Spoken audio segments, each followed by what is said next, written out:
Cricket বোর্ডে নাজমুল হাসান পাপনের নেতৃত্বাধীন কমিটির আর্থিক অনিয়ম ও দুর্নীতির সন্ধান শুরু হয়েছে বলে জানিয়েছেন বর্তমান পরিচালক নাজমুল আবেদিন। পরিচালক সংকটে স্ট্যান্ডিং কমিটির দায়িত্ব নির্দিষ্ট নয়, তবে এ সপ্তাহেই তা ঘোষণা হবে বলে আশাবাদ তার। সভাপতি সহ ক্রিকেট বোর্ডের পরিচালক সংখ্যা 25। আলমগীর আলোর মৃত্যুতে তা নেমে আসে 24-এ।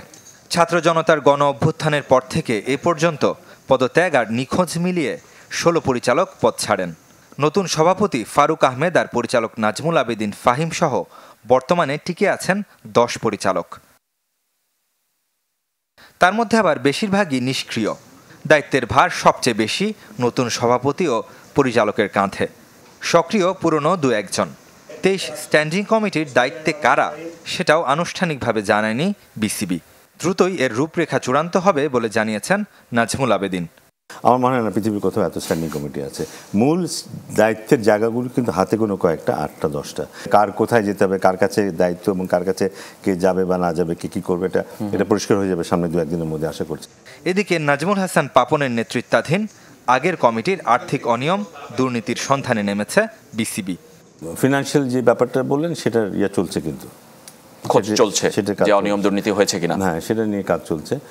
জাতীয় দল ব্যর্থতার বৃত্তে বন্দী। ভিন্ন ফরম্যাটে ভারত, দক্ষিণ আফ্রিকা, আফগানিস্তানের কাছে হেরে ধুঁকছে টাইগাররা। ক্রিকেটারদের মানসিকতা নিয়ে আছে প্রশ্ন, বেড়ে ওঠার পথ নিয়েও শঙ্কা। কাঠগড়ায় সংগঠকরাও। কিন্তু আমার মনে হয় সবচেয়ে বড় দায় হচ্ছে আমাদের খেলোয়াড়দের বলবো, অর্গানাইজারদের বলবো, সেই জায়গাটায় বোধহয় আমরা এখন নেই। ঘরোয়া ক্রিকেট কাঠামো আগে থেকেই প্রশ্নবিদ্ধ।